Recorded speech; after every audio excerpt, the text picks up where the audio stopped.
तथ्य रटने के बजाय हमें उस पूरी व्यवस्था को समझना होगा। और इसीलिए आगे बढ़ने से पहले जो भी एस्पिरेंट्स और श्रोता हमें सुन रहे हैं, उनसे एक छोटी सी अपील है कि इस वीडियो को अभी सब्सक्राइब, लाइक और शेयर जरूर कर दें। जी, ये बहुत जरूरी है ताकि ऐसी जानकारी सब तक पहुंचे। बिल्कुल।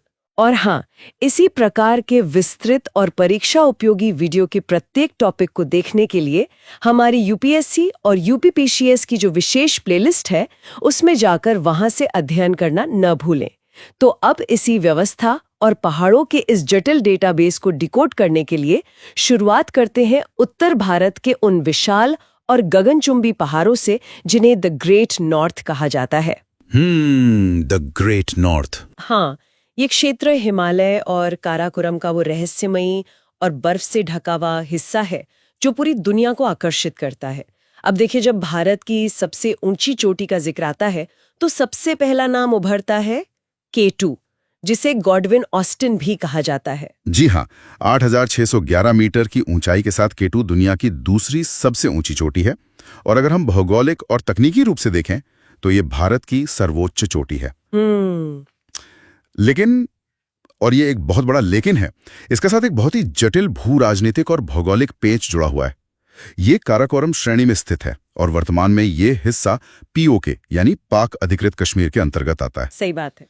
ये क्षेत्र न केवल इंसानों के लिए अत्यंत दुर्गम है, बल्कि ये एक बेहद सक्रिय ग्लेशियर तंत्र का हिस्सा भी है। और हमारे स्रोतों में यहाँ की नदियों का विशेष जिक्र है, मतलब श्योक नदी और नुब्रा नदी, जो आगे चलकर सिंधु नदी तंत्र को इतना विशाल रूप देती हैं। बिल्कुल। इन नदियों को पानी सियाचिन और उसके आसपास के ग्लेशियरों से मिलता है और K2 इसी पूरे जल चक्र के एकदम शिखर पर बैठा है। लेकिन यहाँ एक और तकनीकी पहलू है जो अक्सर परीक्षाओं में गहरे अध्ययन की मांग करता है। K2 मुख्य हिमालय श्रेणी का हिस्सा नहीं है। अच्छा जी, ये ट्रांस हिमालय का हिस्सा है। अरे वाह, ये एक बहुत ही शानदार बिंदु है। ट्रांस हिमालय बनाम मुख्य हिमालय, यानी यह हिमालय के उस पार का और शायद उससे भी पुराना हिस्सा है। बिल्कुल। अब अगर हम K2 को उसकी पीओके वाली स्थिति के कारण एक अलग श्रेणी में रखते हैं तो हमारे सामने कंचनजंगा का नाम आता है। 8,586 मीटर की ऊंचाई के साथ महान हिमालय श्रेणी में स्थित ये पहाड़ सिक्किम की शान है। और कंचनजंगा की सबसे बड़ी खासियत पता है क्या है? क्या? ये कि ये अविवादित रूप से भारत की सर्वोच्च चोटी है। और यहीं पर मुझे इन पहाड़ों की स्थिति एक जटिल संपत्ति विवाद जैसी लगती है। संपत्ति विवाद? वो कैसे? मतलब इसे ऐसे समझा जा सकता है, K2 भौगोलिक रूप से अपनी ही संपत्ति है, लेकिन फिलहाल उस पर एक विवाद चल रहा है और वो पीओके में है ना? हाँ, ये तो है। कंचनजंगा भारत और नेपाल की सीमा रेखा पर स्थित है, जैसे कोई दीवार दो घरों के बीच में हो। और फिर हमारे पास नंदा देवी है, जिसकी ऊंचाई 7,816 मीटर है। उत्तराखंड के गढ़वाल हिमालय में स्थित नंदा देवी पूरी तरह से हमारे घर के अंदर, यानी भारत की सीमाओं के भीतर स्थित सबसे ऊंची चोटी है। अरे, ये तुलना बहुत ही सटीक है। बहुत बढ़िया। और यही कारण है कि परीक्षा के दृष्टिकोण से प्रश्न की भाषा को समझना सबसे बड़ी चुनौती होती है। शब्दों का खेल है पूरा। बिल्कुल। अगर प्रश्न सिर्फ यह है कि भारत की सर्वोच्च चोटी कौन सी है और विकल्पों में K2 मौजूद है, तो उत्तर K2 ही होगा, क्योंकि भौगोलिक सत्य यही है। लेकिन अगर पूछा जाए कि अविवादित भारत की सर्वोच्च चोटी कौन सी है, तो कंचनजंगा सही उत्तर है। और अगर नंदा देवी के बारे में पूछना हो तो सवाल विशेष रूप से ये पूछेगा कि पूरी तरह से भारत की सीमा के भीतर स्थित हिमालय की सबसे ऊंची चोटी कौन सी है। तब बिना किसी संदेह का उत्तर नंदा देवी होगा। ये स्पष्टता एस्पिरेंट्स के लिए बहुत जरूरी है।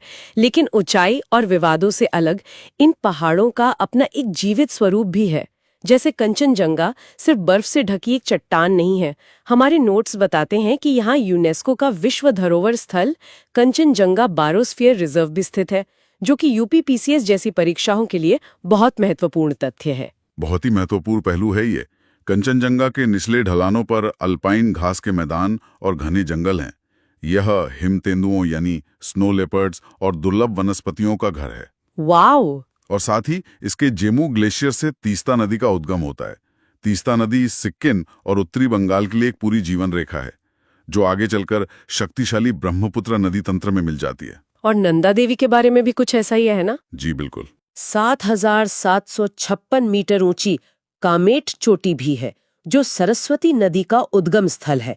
मतलब ये पहाड़ शांत बैठे हुए भी लगातार पानी का निर्माण कर रहे हैं। शांत तो हैं, लेकिन हिमालय की इस पूरी श्रृंखला में एक पहाड़ ऐसा भी है जिस तरह भौगोलिक व्यवहार बहुत ही नाटकीय और आप कह सकते हैं आक्रामक है। आक्रामक?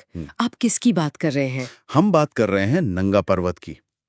8,126 मीटर ऊंचा ये पहाड़ महान हिमालय के बिल्कुल पश्चिमी सिरे पे स्थित है। इसे किलर माउंटेन भी कहा जाता है। Killer mountain? बाप रे! हाँ, क्योंकि इसकी खड़ी ढलानों पर चढ़ाई करना दुनिया के सबसे खतरनाक कामों में से एक माना जाता है। लेकिन यहाँ मेरा एक सवाल है, इसका भौगोलिक महत्व क्या है? मतलब क्या ये किलर माउंटेन सिर्फ पर्वतारोहियों के लिए एक दुष्स्वप्न है, या फिर इसका हमारे भूगोल और नदी तंत्र में कोई बड़ा रोल है? इसका रोल इतना विशाल है कि ये पूरे उपमहाद्वीप के नक्शे को आकार देता है। भूगोल में ये समझना सबसे ज्यादा जरूरी है कि चीजें क्यों वैसी हैं जैसी वो दिखती हैं। सिंधु नदी को ही लेते हैं। Indus river. जी, ये तिब्बत से निकलती है और सैकड़ों किलोमीटर तक उत्तर पश्चिम की ओर एक सीधी दिशा में बहती है। लेकिन जब ये नदी नंगा पर्वत के पास पहुंचती है तो ये पहाड़ एक अभेद्य दीवार की तरह इसके सामने खड़ा हो जाता है। तो फिर नदी क्या करती है? नंगा पर्वत इतना विशाल है कि सिंधु नदी इसे पार नहीं कर पाती। नदी को इस पहाड़ के किनारे किनारे एक बहुत ही गहरा महाखड्ड, जिसे हम गॉर्ज कहते हैं, काटना पड़ता है। ये दुनिया के सबसे गहरे महाखड्डों में से एक है। अच्छा। और इस पहाड़ से टकराने के बाद ही सिंधु नदी अचानक दक्षिण की ओर एक अत्यंत तीव्र मोड़ लेती है और पाकिस्तान की तरफ मुड़ जाती है। ये तो सच में हैरान करने वाला है। मतलब एक अकेला पहाड़ अपनी विशालता के दम पर एक इतनी बड़ी नदी की पूरी दिशा और किस्मत बदल देता है। अगर नंगा पर्वत वहां न होता तो शायद सिंधु नदी का रास्ता और भारत पाकिस्तान का भूगोल पूरी तरह से अलग होता। बिल्कुल, यही हिमालय की ताकत है। ये युवा, बहुत ऊंचे और बर्फ से ढके पहाड़ हैं। भूवैज्ञानिक दृष्टिकोण से ये फोल्ड माउंटेन या वलित पर्वत हैं जो अभी भी ऊपर उठ रहे हैं। इनकी ये ऊर्जा गहरी घाटियों और तेज बहने वाली नदियों का निर्माण करती है। लेकिन जब हम भारत के मध्य भाग की ओर बढ़ते हैं तो परिदृश्य और कहानी पूरी तरह बदल जाती है। इन युवा और आक्रामक पहाड़ों को छोड़कर अब हम उन पहाड़ों की ओर चलते हैं जो हिमालय के जन्म से भी करोड़ों साल पहले से मौजूद हैं। मेरा मतलब है मध्य और पश्चिम भारत के प्राचीन पठारी रक्षकों से। हाँ, ये भारतीय उपमहाद्वीप का वो हिस्सा है जो सबसे पुराना और स्थिर है। यहाँ के पहाड़ हिमालय की तरह आसमान को नहीं छूते, लेकिन इनका भूवैज्ञानिक इतिहास बहुत ही गहरा है। और यहीं पर बात बहुत दिलचस्प हो जाती है। हमारे स्रोतों में अरावली श्रेणी का जिक्र है जो राजस्थान में स्थित है। अरावली की सबसे ऊंची चोटी गुरु शिखर है जिसकी ऊंचाई मात्र 1722 मीटर है। अभी कुछ देर पहले तक हम 8000 मीटर से ऊंचे पहाड़ों की बात कर रहे थे जहां सांस लेना मुश्किल है, और उसके सामने 1722 मीटर की ऊंचाई बहुत साधारण लगती है। इसी तरह मध्य प्रदेश में सतपुड़ा श्रेणी की सबसे ऊंची चोटी धूपगढ़ है जिसकी ऊंचाई सिर्फ 1350 मीटर है। जी। तो यहाँ एक स्वाभाविक प्रश्न उठता है, क्या भूगोल और पारिस्थितिकी के नजरिए से ये छोटे पहाड़ कम महत्वपूर्ण है? हम इन पर इतना ध्यान क्यों देते हैं? यह एक बहुत ही बेहतरीन सवाल है और यहीं पर हमें पर्वतों को देखने का अपना नजरिया बदलना होगा। देखिए, किसी भी पहाड़ का महत्व केवल उसकी ऊंचाई या मीटर में नापे गए नंबरों से तय नहीं होता। उसकी भौगोलिक स्थिति और उसकी उम्र ज्यादा मायने रखती है। उम्र से आपका क्या मतलब है यहाँ? मतलब अरावली दुनिया की सबसे पुरानी वलत पर्वत श्रेणियों में से एक है। Old fold mountains. करोड़ों साल पहले शायद अरावली भी हिमालय की तरह ही ऊंची हुआ करती थी, लेकिन लाखों सालों की बारिश, हवा और मौसम की मार ने इसे घिस-घिस कर छोटा कर दिया है। यानी ये पहाड़ अपनी उम्र के उस पड़ाव पर है जहाँ ये घिस चुका है। जी हाँ। लेकिन आज के समय में इसका वर्तमान योगदान क्या है? इसकी असली सुपर पावर रेगिस्तान को रोकना है। रेगिस्तान को रोकना? जी हाँ। अरावली श्रेणी दक्षिण पश्चिम से उत्तर पूर्व की ओर एक विशाल ढाल या दीवार की तरह खड़ी है। ये थार के रेगिस्तान के विस्तार को पूर्व की ओर जाने से रोकती है। ओह, समझ गए। अगर अरावली पर्वतमाला वहां ना होती तो रेगिस्तान की गर्म हवाएं और रेत आसानी से दिल्ली और उपजाऊ गंगा के मैदानों तक पहुंच जाती। उत्तर भारत का एक बहुत बड़ा हिस्सा जो आज खेती के लिए जाना जाता है शायद एक बंजर रेगिस्तान होता। ये तो सच में एक मौन रक्षक वाली बात हो गई। ऊंचाई कम है लेकिन इसका काम लाखों लोगों के जीवन और देश की अर्थव्यवस्था को बचाना है। और गुरु शिखर से ही बनास और पश्चिमी बनास जैसी नदियां निकलती हैं, है ना? बिल्कुल। इसके अलावा ये साबरमती और लूनी नदियों के बीच एक महत्वपूर्ण जल विभाजक का काम भी करता है। आपने बिल्कुल सही शब्द पकड़ा, जल विभाजक यानी वाटर डिवाइड। ये अवधारणा पहाड़ों के महत्व को समझने की सबसे बड़ी कुंजी है और इसी अवधारणा को चलिए धूपगढ़ पर लागू करके देखते हैं। हाँ, जो मध्य प्रदेश में है। धूपगढ़, जो 1350 मीटर ऊंचा है, मध्य भारत और सतपुड़ा श्रेणी की सबसे ऊंची चोटी है। यह पचमढ़ी के पास स्थित है। यहां से कोई बहुत बड़ी नदी सीधे नहीं निकलती। तो फिर यह महत्वपूर्ण क्यों है? क्यों? क्योंकि यह एक विशाल जल विभाजक है। इसे एक घर की ढलान वाली छत की तरह समझें। जब बारिश होती है तो छत के बीच का हिस्सा तय करता है कि पानी दाईं ओर गिरेगा या बाईं ओर। अच्छा, यानी धूपगढ़ वो छत है जो तय करती है कि बारिश का पानी किस नदी में जाएगा। नदी के बेसिन में जाएगा या फिर दक्षिण की तरफ बहकर ताप्ती और गोदावरी नदी के जल ग्रहण क्षेत्र का हिस्सा बनेगा। ये प्रकृति का अपना ट्रैफिक कंट्रोल सिस्टम है जो पूरे मध्य भारत के जल वितरण को संतुलित रखता है। वाह, मध्य भारत में जल विभाजक की ये भूमिका समझने के बाद ये देखना और भी रोमांचक हो जाता है कि यही व्यवस्था दक्षिण भारत और हमारे द्वीपों में एक बिल्कुल अलग और अनोखे तंत्र का निर्माण कैसे करती है। तो चलिए प्रायद्वीपीय भारत और द्वीप समूह यानी घाटों के साम्राज्य की ओर चलते हैं। प्रायद्वीपीय भारत, जो नक्शे में एक उल्टे त्रिकोण की तरह है, उसका परिदृश्य बिल्कुल अलग है। यहाँ हमारे पास पश्चिमी घाट और पूर्वी घाट हैं जो समुद्र तट के समानांतर चलते हैं, लेकिन दोनों का चरित्र बिल्कुल भिन्न है। भिन्न कैसे? पश्चिमी घाट एक निरंतर और ऊंची दीवार की तरह है जो अरब सागर से आने वाले मानसून को सीधे रोकता है और भारी बारिश करवाता है। और इसी पश्चिमी घाट में स्थित है अनामुडी, 2695 मीटर की ऊंचाई के साथ केरला के इडुक्की जिले में अन्नामलाई पहाड़ियों पर स्थित अनामुडी प्रायद्वीपीय भारत की सर्वोच्च चोटी है। इसे दक्षिण भारत का एवरेस्ट भी कहा जाता है जी। और जैसा कि आपने अभी जिक्र किया मॉनसून को रोकने का, तो यहाँ होने वाली भारी बारिश ही पेरियार नदी को जीवन देती है, जो केरला की सबसे महत्वपूर्ण नदी है। बिल्कुल सही। और पश्चिमी घाट से थोड़ा आगे बढ़ने पर हमें एक बहुत ही महत्वपूर्ण भौगोलिक जंक्शन मिलता है, डोडा बेटा। 2637 मीटर की ऊंचाई के साथ ये नीलगिरी पहाड़ियों की सबसे ऊंची चोटी है। लेकिन डोडा बेट्टा को एक जंक्शन क्यों कहा जाता है? क्योंकि ये वो स्थान है जहां भारत के दोनों प्रमुख घाट आपस में मिलते हैं। पश्चिमी घाट जो लगातार चला आ रहा है और पूर्वी घाट जो बहुत अधिक कटा फटा है। नीलगिरी पहाड़ियां इन दोनों को जोड़ने वाली एक ग्रंथि या नॉट की तरह काम करती हैं और इसी मिलन बिंदु से भवानी और मोयार जैसी नदियां निकलकर कावेरी नदी तंत्र को समृद्ध करती हैं। इसी पश्चिमी घाट के उत्तरी हिस्से में महाराष्ट्र में कलसूबाई चोटी भी है। इसकी ऊंचाई 1646 मीटर है और यहाँ से प्रवरा नदी का उद्गम होता है जो गोदावरी की एक अहम सहायक नदी है। कलसूबाई भी बहुत महत्वपूर्ण है।